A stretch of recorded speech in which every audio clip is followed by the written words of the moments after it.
My name is Lindsay Larson, and I'm the marketing coordinator for the Snoqualmie Valley Hospital, and I just want to welcome you all. Thank you so much for coming. Recently, the Snoqualmie Valley Hospital was recognized as a top 20 critical access hospital by the National Rural Health Association. The hospital was recognized for outstanding quality out of more than 1,300 critical access hospitals across the nation. So that's really exciting. We just received that a few months ago. We record all of our lunch and learns just so other people in the community who weren't able to make it can view different presenters and what we're learning here. So if you have cell phones, if you could silence them, please. I would really appreciate that. Next, we have Eric Kaltenbacher. He's with the Snoqualmie Valley Hospital Foundation, and he will make a few quick announcements about some different projects he's working on. So please welcome Eric.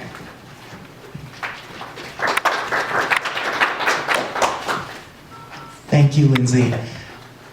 My name's Eric Kaltenbacher, and I just wanted to remind everyone about the Winter Coat Drive with One Voice. The Snoqualmie Valley Hospital Foundation is participating in that program this year, and there's collection boxes set up all over the community, but we set up boxes as well at the Snoqualmie Valley Hospital, the Snoqualmie Specialty Clinic, the Snoqualmie Ridge Medical Clinic, and the Hospital Foundation office. So if you have any extra winter coats or related items, please bring them by. This is the last, about 1 week left, so we're hoping to get quite a few more over the next few days. And the other quick announcement I wanted to mention is we're also participating in the hospital in the Kiwanis Giving Tree program.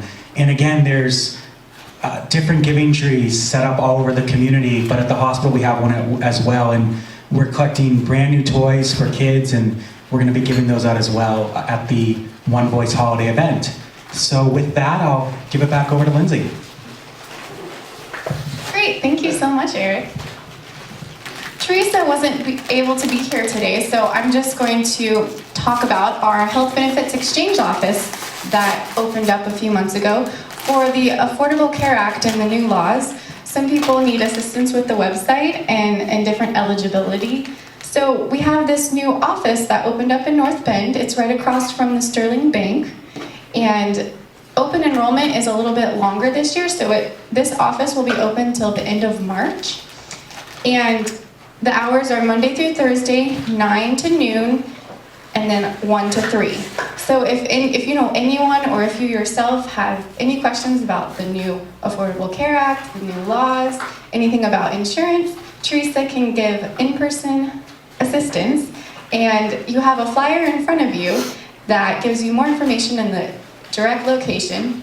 Also, the Snoqualmie Valley Transportation now has different routes that they've implemented this year, and you can call their station line and get a ride from the bus to this office as well, in case you know friends who might not have vehicles or transportation. So, thank you very much for listening to that. So, I'm very pleased that Snoqualmie Fire Department Chief Bob Rowe is willing to speak today, and he will be presenting on the topic of disaster preparedness. And I would just like us to welcome Chief Rowe. We'll talk about, review some of the past events, some of the significant things. We've had a lot of events, almost 1 to 2 a year, but there was some significance that made us take pause and think about how we did things and made a change for the future. Talk about communication, not only internal, but also to the citizens and our visitors that come in. Of course, personal preparedness, which is my #1 topic that we want to talk about. What is in store for us this winter? Maybe you've already heard, maybe not, but we'll go over that, what to expect. I know it's cold out there yet, but winter still isn't here, so this is still fall. And then hopefully answer any questions, or I'll hopefully answer questions along the way. Sometimes things are initially overwhelming. We get confused sometimes from some of the signs that we see, things coming in. And so what we need to do is figure out a way to encapsulate all that information and make decisions. So what is emergency management?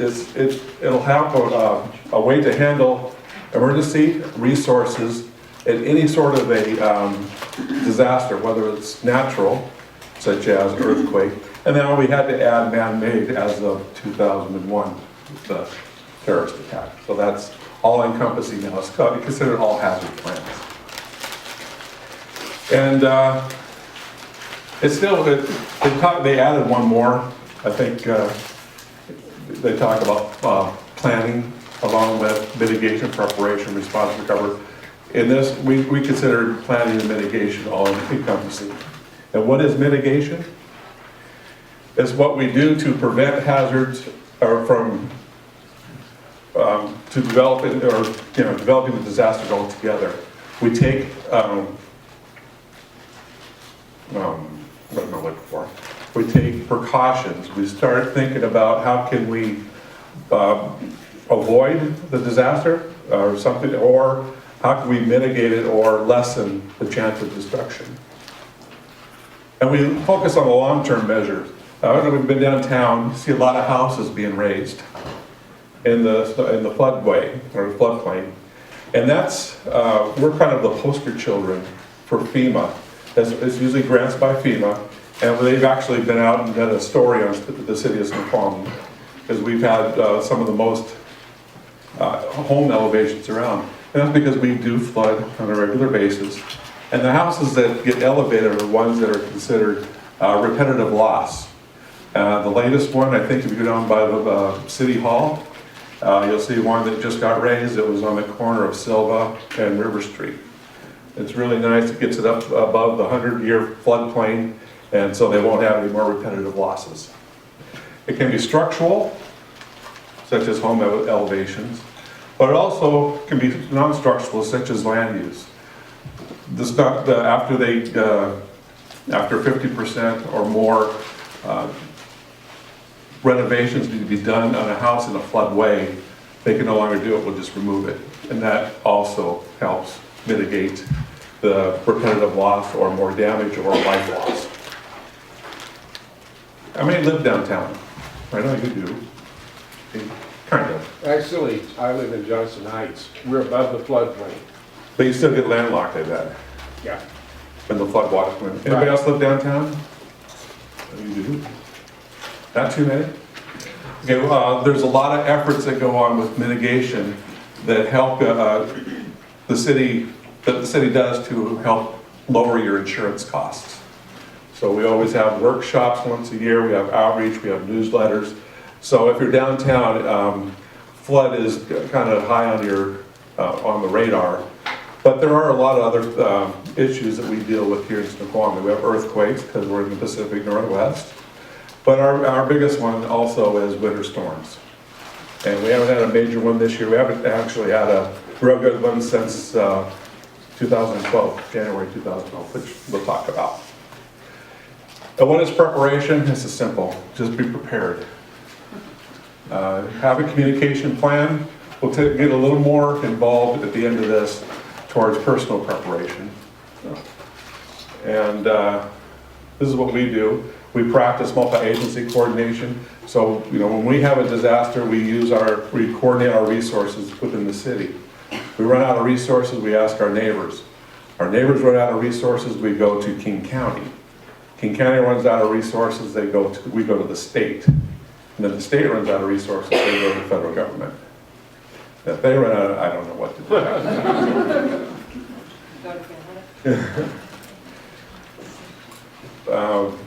So we do stockpiling. We have a certain amount of cots and blankets here at the fire station for sheltering. And we also have developed a volunteer response capability amongst the civilian population. What does that mean? It means that we've taken people that are interested in emergency management or helping people during times of disasters and brought them in and taught them like CERT. I don't know if you've ever heard of CERT. Community Emergency Response Team, Citizen Emergency Response, Community. But when I started, there was absolutely no one in the Upper Valley that was trained to respond and assist during times of emergency. So we have been putting on classes over the last, oh gosh, at least 4, 5, maybe 6 years. 6 years, thank you. And we now have close to 200 people trained in the Upper Valley to help their neighbors during times of disaster. And at least half of them are willing to come back and go cross-jurisdictional, which means they've been trained to do background checks so that we can take them on behalf of Snoqualmie and send them down to Carnation or to Sammamish or into Bellevue, wherever there's a need for emergency responders to go out and help. And of course, the response, which is what we do pretty regularly, well, at least twice a year. It's kind of nice, we haven't had a major disaster in well, at least 18 months. So everybody kind of gets complacent, going, ah, it'll never happen again. But no, we have to keep being prepared for the response. A lot of people, we noticed that right in the middle, or at the onset of the emergency, they come out. People, especially up here in the Upper Valley, neighbors help neighbors. People watch out for each other. And we have a lot of volunteers that pour into the fire station. They say, how can I help? Where can I go? They're not registered, and sometimes it becomes a hindrance because we don't have the full picture yet. We hate to turn them away, but we're not ready for them to respond yet. But so you can listen. We have communication ways to ask for volunteers. But if you just automatically self-respond down here, you might be sent home and asked to come back later. In all departments, what the Emergency Operations Center does, it brings all the departments together. And regardless of who's responsible, we don't get any, it's not my job. Of course, that's not for lunch there. So they all pull together and they don't, well, that's not my job, that's Public Works. Oh, that's not our job, that's police.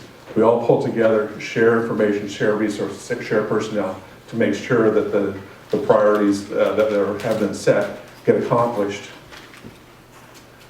And then, of course, the recovery. We try to restore the affected area to a previous state. Rebuild destroyed property the best we can. We turn in information to FEMA. They collect it. We can get a presidential declaration. We've had quite a few here in Snoqualmie, or in actually King County, which gives us availability for loans, low-interest loans. And then we try to get everything back to normal. One of the biggest things is right there, getting our kids back to school. There's nothing more normal than a kid going to school during their school days. And that's one of the focuses is, okay, what can we do to get these schools open to get families back to feeling like it's normal again? Even though because if you look at Hurricane Sandy, there's still recovery from that. But at least the kids are back at school and life is moving on, even though the repairs is not complete yet. And what is the Emergency Operations Center? That is a nerve center. It's right here in the fire station. Resources become a major commodity. What does that mean? It means that we only have a few to go for this entire community. We have over 12,000 people now in Snoqualmie, and still a limited amount of resources. So as information comes in on what's going on out there, we prioritize based on these tactical priorities. Life safety. Life safety is always number one. What can we do to save lives?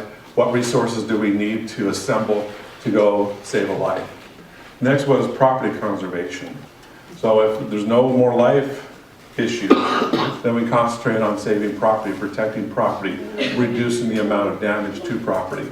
And then after that, we worry about environmental protection and what's being dumped into our rivers, what's happening out there in the streets, what are we doing with our garbage, what about the litter, all that type of stuff.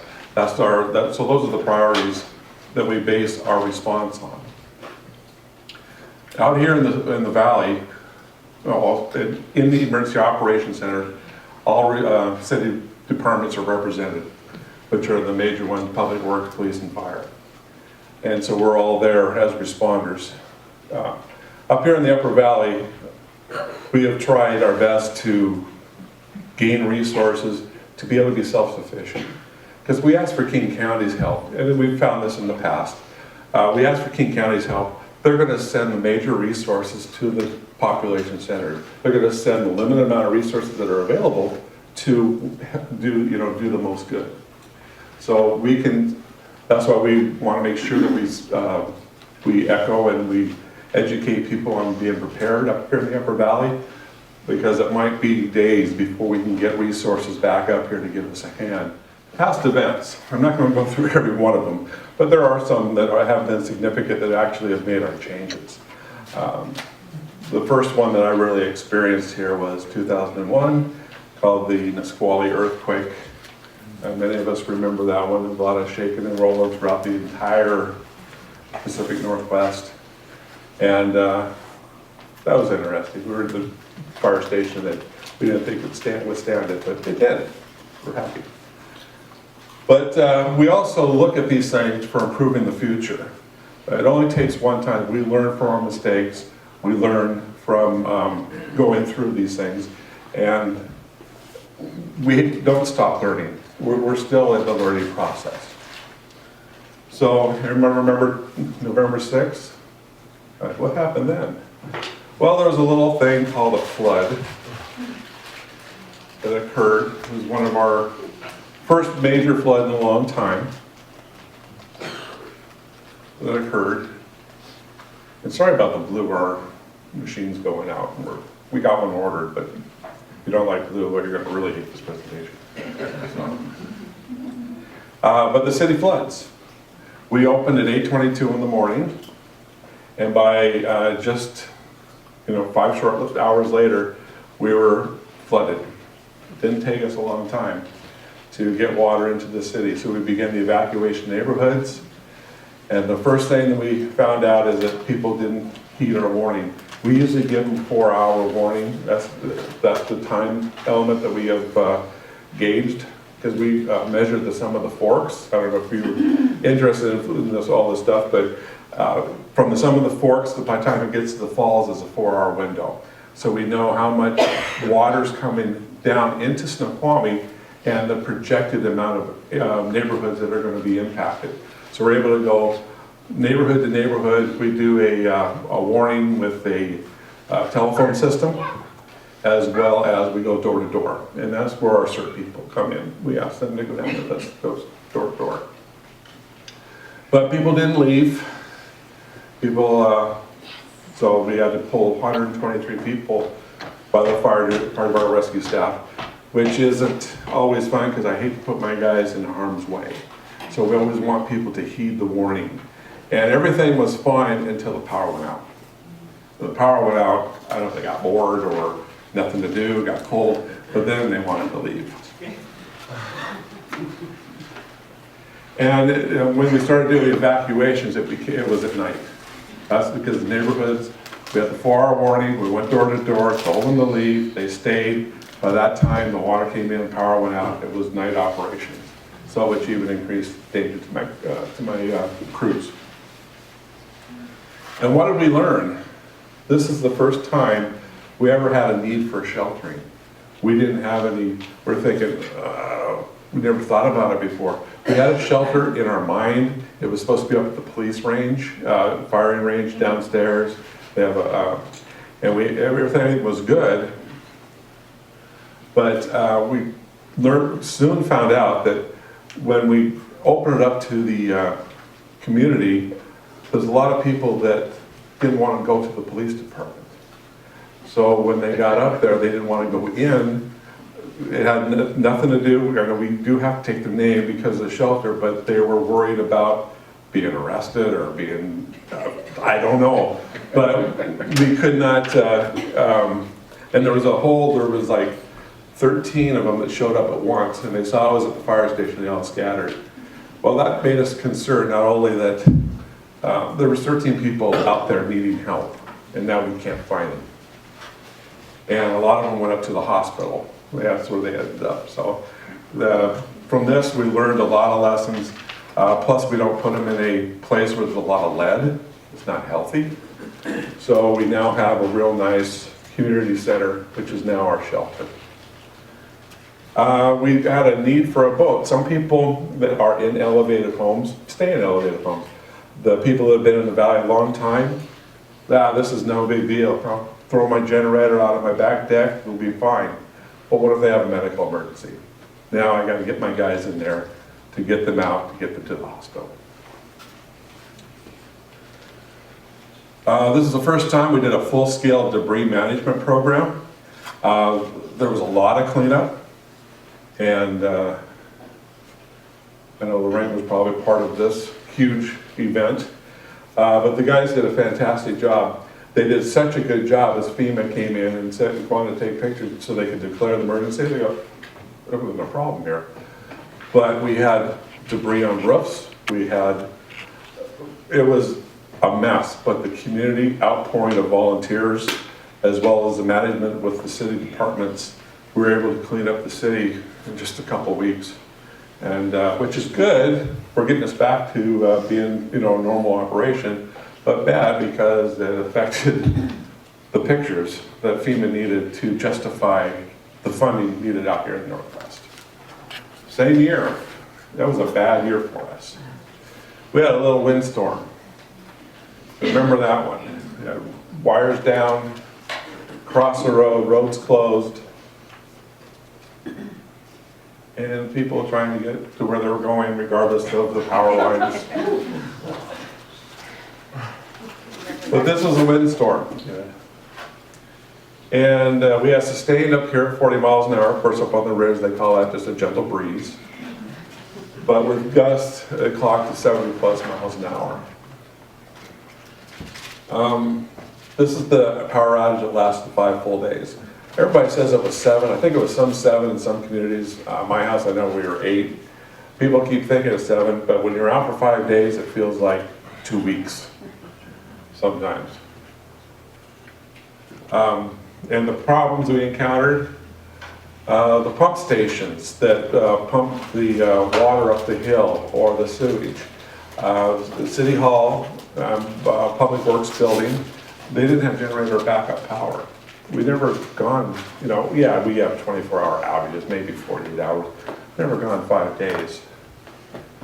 The 911 service for Century Tel was out. That was a concern for the fire department. You may not have been aware, but if you would have needed an emergency and picked up the phone and dialed 911, it wouldn't have gone anywhere. So that was a concern for us. So we put out patrols to hopefully, if someone needed help, we come running out of their house and we happened to be there. It was an attempt to try to mitigate or fix a potential problem that we had. And the water reservoir that covers the ridge didn't have power backup and couldn't keep it filled. So should we have had a fire up on the hill, there was no water in the hydrants. There was nothing in the suppression system. So that was a big concern for us. That's what we all got together to, okay, there's not enough water upstairs, what do we do? So we make plans for a response should that occur. And citizens with home medical devices, which there's a lot in our community, usually the battery backup only lasts for about 24 hours. And there's probably, is that about right for those of you in the medical profession? There's got to be some here. No one here from the medical profession? Okay. What about the hospital, right? Okay. Additional problems. After the 3rd day, people started, that's where we had to put out a big press release about not running generators in your garages. And I thought, well, it's not in the house, it's in the garage, but it needs to be outside. And we started having all around King County, we started having CO poisonings. And then all the fire and burglar alarms started to fail because they were on battery backup and they only lasted so long. So all of a sudden we had a bunch of false alarms. We were keep sending out to all of our alarms. Most of our fire alarms are false, but it's that one that we're not aware of that actually worked. So we have to respond just like it is a normal fire, or in a police case if there's an actual ongoing burglary. We still don't get paid. one thing about it too. After 5 days, invoices stack up. I mean, payday's coming right around the corner. You know, how are we gonna get these people paid if there's no power and none of the computers work down at City Hall? And then after the 6th day, I don't know if there's anybody in Public Works, this didn't make any sense to me, but apparently, after you don't have oxygenation of the ditches that bring in the waste to process it, the bacteria in there begins to die. And should all the bacteria die, it completely puts this, the units out of service, so it won't process any of the waste coming out because that's still being produced. So what did we learn? We established generators in all the city buildings, number one. And continuity of government policies. The one thing that we did, because people still need to be paid, we still had invoices, we still had money being spent because of the disaster. We brought a lot of the office workers here at the fire station. And they were cozy in a nice little room, but at least we were able to keep the government moving, keep people getting paid, and keep the invoices, vendors, keep our vendors happy. Found out that at this time we only had a thing called reverse 911. It was a telephone system that would call the neighborhood. Well, that worked great during a flood, but in a windstorm we don't have it, all the wires are down. It didn't work so well. So we had to come up with another idea on, we got to notify the community other than the reverse 911. That's when we purchased our AM broadcast system. Did anybody know we had one? Well, turn to that and listen to the exciting announcement about our valley. And, well, 1650 is our broadcast, and it's on your flyer. Here, Jones gave out. And when we go to disaster mode, you'll see a flashing sign when you come into the city. There's 4 of them based. There's one up at the Parkway, one down by the Salish, one out by Railroad between here and North Bend, and one coming by the hospital. You might see the sign. It's a blue sign. It's usually bypassed because we have so many darn signs. It kind of, but at least when we're in emergency mode, it'll be flashing yellow. And you turn to 1650 and it'll give you the most current, up-to-date information regarding expected when the power is going to be on, roads that are closed, shelters that are open, where to get, like for 5 days, what a lot of people need was just their cell phone charged. So, you know, where can you go to get that done? That'll be broadcast, so you can just turn your AM radio. Well, you gotta turn off FM, because I don't know if anybody listens to AM anymore. But turn to 1650 and you'll hear all the latest news in the city of Snoqualmie. Our AM radio broadcast system is jointly shared with North Bend. So we were able to hear, it's for the Upper Valley. So you can, so we try to make the messages for both the communities. And you can usually pick it up just as you come into Preston, and then it goes all the way up to Trucktown. This was something that really surprised me. We got heavy usage of our city website. You think, wait a minute, there's no power. How do they turn on the computers? Well, people were going to work. They were going to Seattle. And they were going to Seattle, sitting at their desk, trying to figure out what's going on in Snoqualmie by trying to get information off of our website, which is what we've always asked the people to do. Anytime there's an announcement, for more information, go to the website. More information, go to the website. So people were actually hearing that message, going to work and going to the website to hear what's new, what's the length of time the power is going to be out, or any other information. And our IT specialist came in, he said, we're getting a lot of hits. So at that time we started posting a lot more information, and then realizing that, wow, people that live in the community, they can't access it, but they go outside, they can, to get our latest information. That was an eye-opening experience, at least for me. But we had another flood. Surprise. This is our firefighters going out doing a rescue. And this is the time we actually had an airlift because of a medical emergency. It was down in Fall City. They landed up here in Snoqualmie. But this was a Pineapple Express. You always listen to those terms if you're ever listening to forecasts when they're coming. Those things are, they put up red flags in our head. We have Pineapple Express, especially when we have a large mountain snowpack. That's when we start preparing. We're going to flood. We opened up at 5:15 when the river was just at phase 3. But we had to start notifying an hour later. It was coming down so fast and so hard. Within an hour, we had to start notifying people, you're about to flood, you better get out.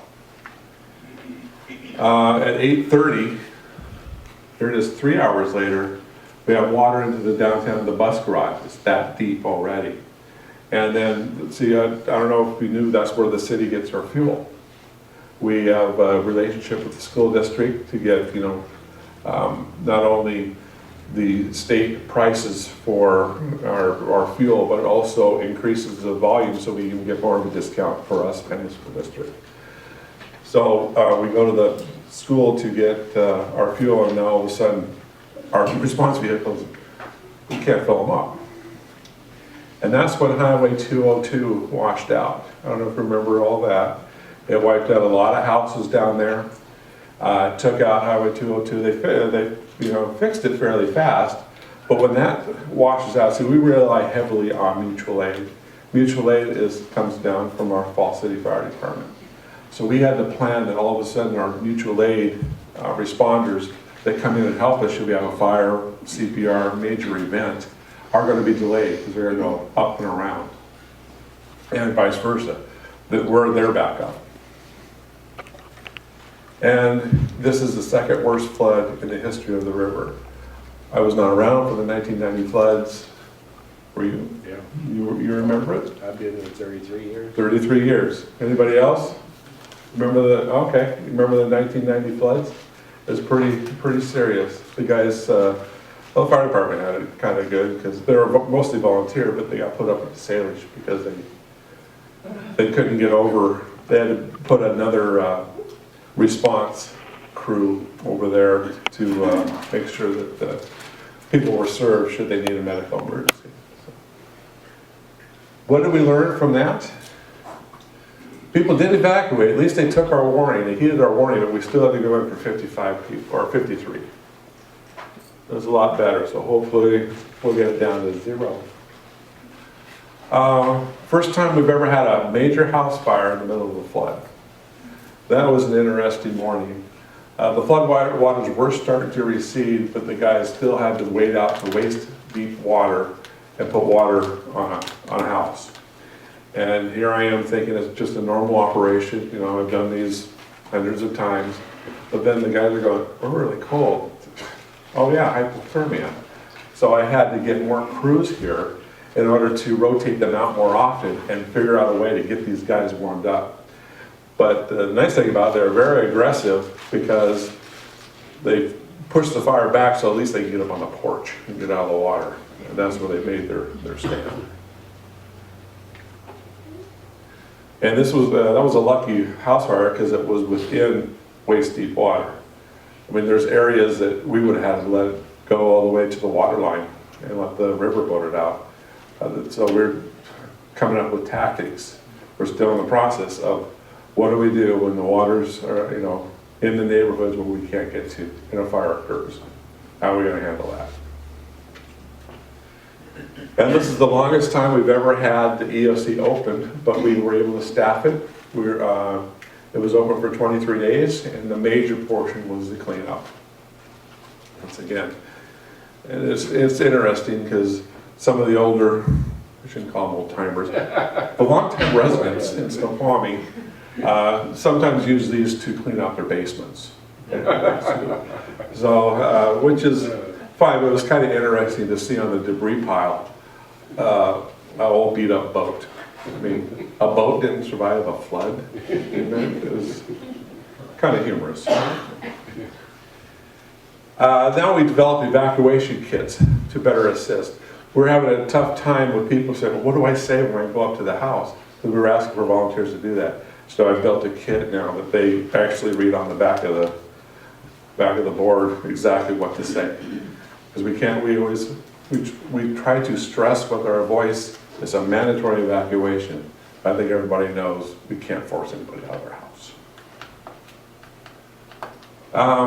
And wireless connections were added to city buildings during the 2009. We had a tough time with a lot of people were on the phone, people were calling in, our phone lines were jammed for quite a while, even through the 23 days for the people calling in wanting assistance with debris pickup at their house.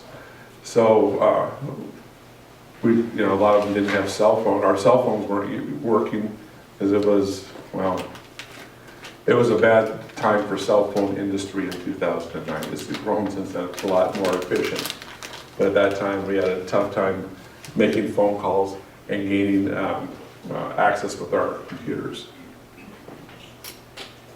And we also had a shelter open at this time, and we had no way to communicate.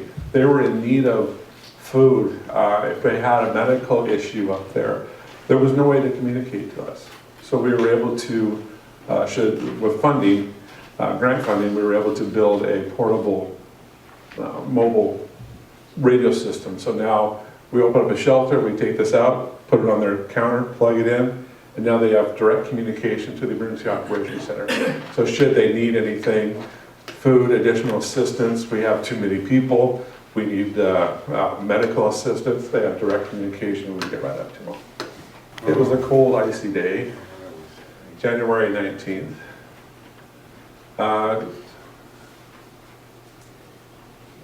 It's amazing you don't remember these things, and now it all happened. Gosh, yes.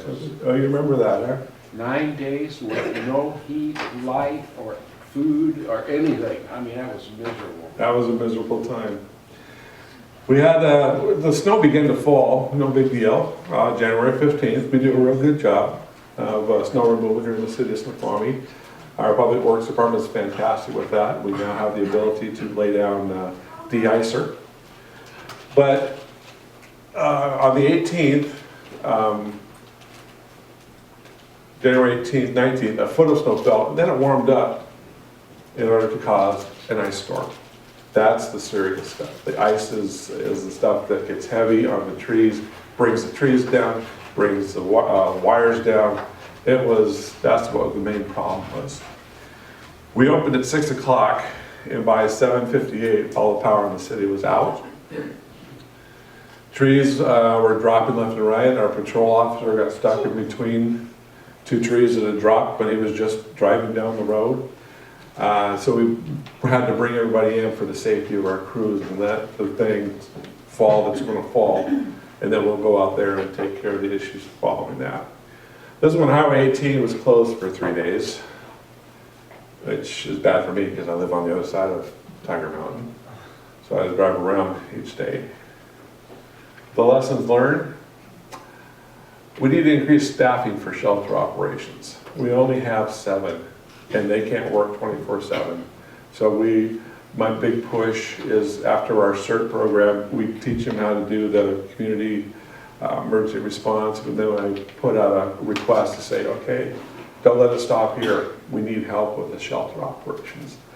A lot of them, that does take a background investigation that we provide, but a lot of people don't want to go through that. But we definitely need shelter operators, and one good thing to know is that all the people that are there in the shelters have been vetted. They've been making sure that they have a good background check, so they're there to help. We had a power line drop right across the parkway. That was fun. We ended up having to put a response crew on the other side because that's where the majority of our population is now, is up on the ridge. And we'd have to either drive all the way around up Meadowbrook onto the freeway to come back in. So what we ended up doing is splitting crews. I brought a crew in and we just put a fire engine up on top, fire engine down here, and we were able to take care of the entire city. Continue. The newly built Y wasn't even used. It wasn't even open yet, but we were able to use it as a shelter, which was what it was designed for, but didn't have a generator.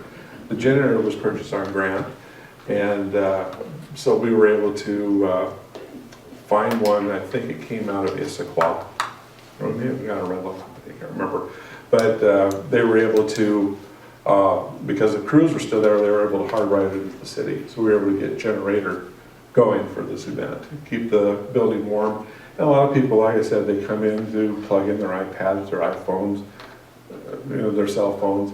But a lot of them just needed daytime, just a couple hours just to charge up, and then they went home. And yeah, we used to call them warming centers and cooling centers. Now they're charging centers for all the technology that we have out there. Next is communication. This is one thing over the years we have been so diligent, and it's been very important for us to be able to communicate with our citizens and our visitors. And the majority of these haven't cost the citizens anything. We've been able to go out and receive grants to purchase the latest. We had an upgrade for the reverse 911 systems called Everbridge now, and we got 2 years. It's web-based. We don't have to replace any equipment, and we can launch it from our smartphones if you're smart enough to use a smartphone. Great notification system. It's brand new. Everybody live in Snoqualmie? Okay, those of you that did may have got a funny phone call about a month ago that may have hung up. We did a test on our Everbridge system. And any questions? You guys aren't helping. Can you explain about Smart 911? That is so new. It's kind of like the smartphones. I really don't understand it yet. But it's in the next generation. It's coming in. I don't think it's been launched yet. But what it does, it gives you the ability to provide medical or as much information as you want that's easily accessed to the responders. Answer that? Okay. Good. I got one for you. Yeah.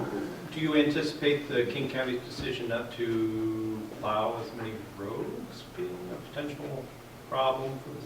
For the city of Snoqualmie, no. We have our own plows. But Access. yes, access it out is going to be a pain. We had a meeting with one of the biggest, excuse me, one of the biggest concerns comes from the schools.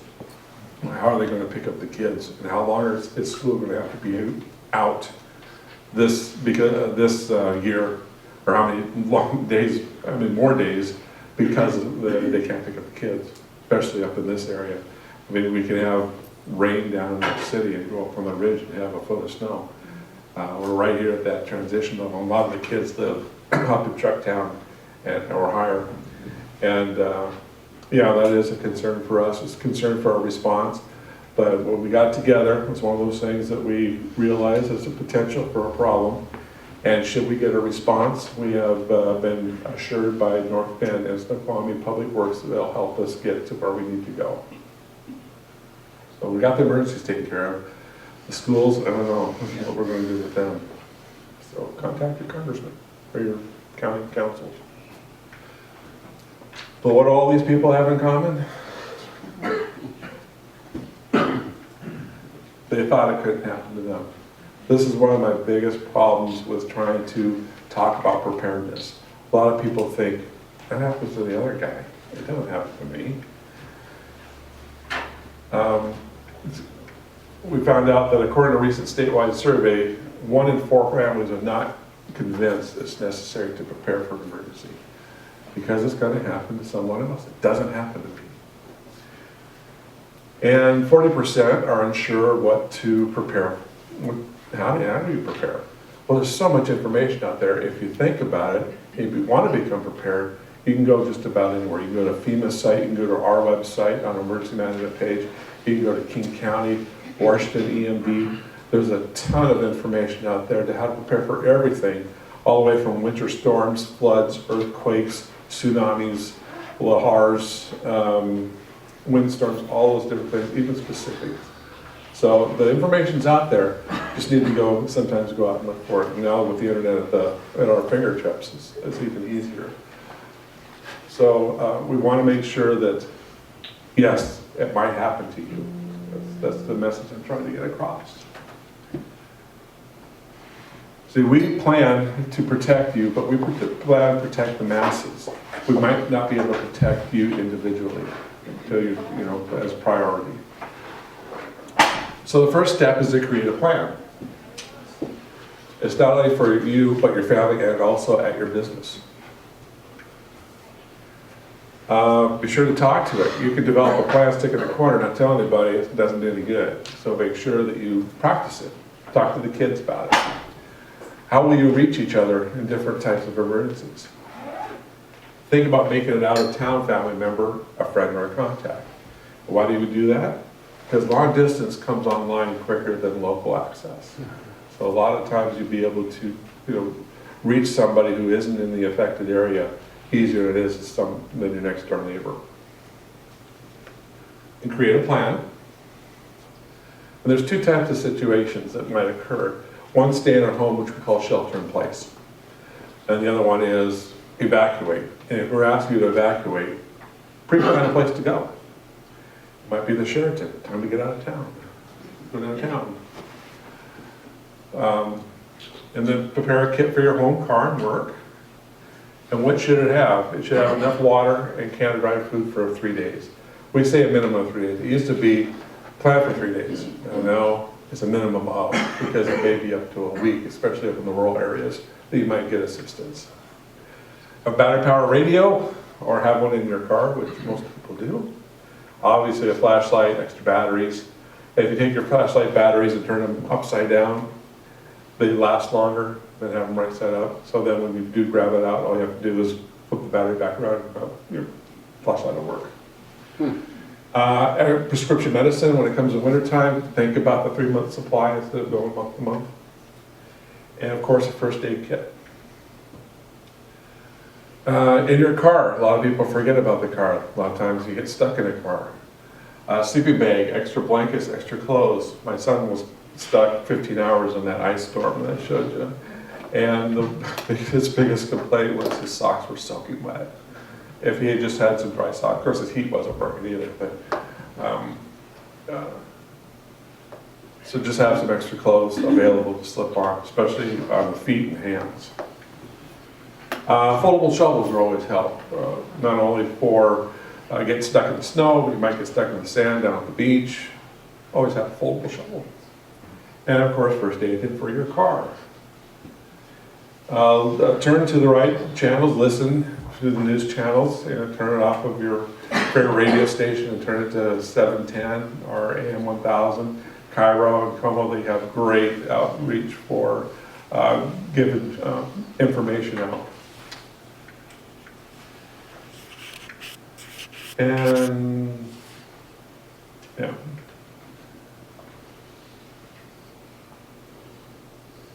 We ask people to do things, but a lot of times they ignore advice. We put up these barricades and say, don't enter, there's roads flooded, but we always have to go rescue those people. Special considerations, planning at work. Your employer may have a building evacuation plan, understand it, know it, practice it. There should be a meeting place outside your building so that you can do a head count. Make sure that you know who was there, who wasn't there, who was sick that day, who was on a half day. But don't rely on your employer for everything. A lot of people already do that, but it's easy candy. Functional needs, seniors with disabilities living should review the building's emergency. Don't rely on the staff to get you out. Make sure you know how to get out yourself. Know where your medications are so you don't have to hunt for them. Make sure they're in one location that you can scoop and run.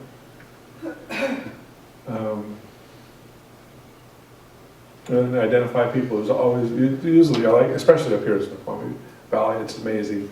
There's a lot of neighbors. All you have to do is ask. Neighbor helps neighbor. It's really nice. It's a whole lot better than downtown Seattle, I've seen. Also make sure those people know where you keep your emergency supplies. Only someone you trust, give them a key. Use your medical alert tags, keep them on.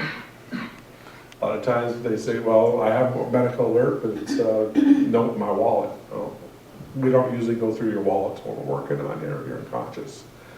So make sure to utilize medical alert tags and bracelets. A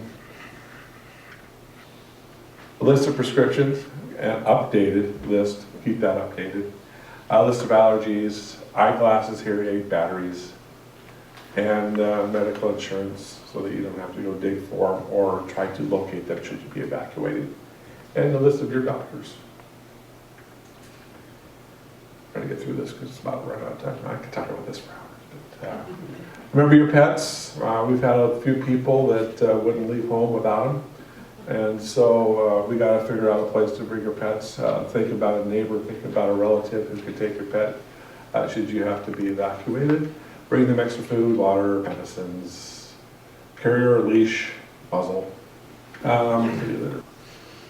Take the time now. That's all I can stress. That's the message today is take the time now to get prepared. We want you to share the information with family, friends, and neighbors. Don't just keep it to yourself. And what can you do? You can become involved. You can become part of our CERT. We teach it twice a year. If you don't like to spend the Saturdays, which I totally understand, coming to the 4 Saturdays it takes, you can support the class by saying, I'd love to come up and be a victim, where we put moulage, fake blood on you, and we put you out there. That's helping support the class. Or if you have a specialty, if you are in the medical field, or engineering, because we do cribbing and search and rescue and that type of stuff. If you have those specialty skills, we'd love to have you come as a speaker. Shelter management, we're always looking for people to help there. CCAS, I don't know if you've ever heard of them. It's our amateur radio group. They're fantastic. They don't only just work our communications, but they also have been trained in every position in the Emergency Operations Center, so they help fill the void should we have to go and take a nap or something. You can become a certified emergency worker, so when you do come, you can pre-register. We'll give you a credential, so you don't. So you maybe don't want to do that, but I'm willing to help should a disaster happen. Just come on down. We'll sign you up as emergency workers. Take your name, number, give your credential. Should we need some emergency workers to help fill sandbags, debris management, any of that type of stuff, we can give you a call. And police also have a thing called Neighborhood Watch out there too, so I wanted to put a plug in for them. What's in store for us this winter? It's a neutral year. I mean, you've heard of El Nino, La Nina. Somehow the equator messes with our weather. It's interesting, but the last neutral year was 2006, and those were 2 of our major events in the beginning. If you remember, the major flood as well as the ice windstorm. We were out for 5 days. It's supposed to start off wetter than normal with an early snowpack, and then become milder as late winter progresses. That's in the late Februarys.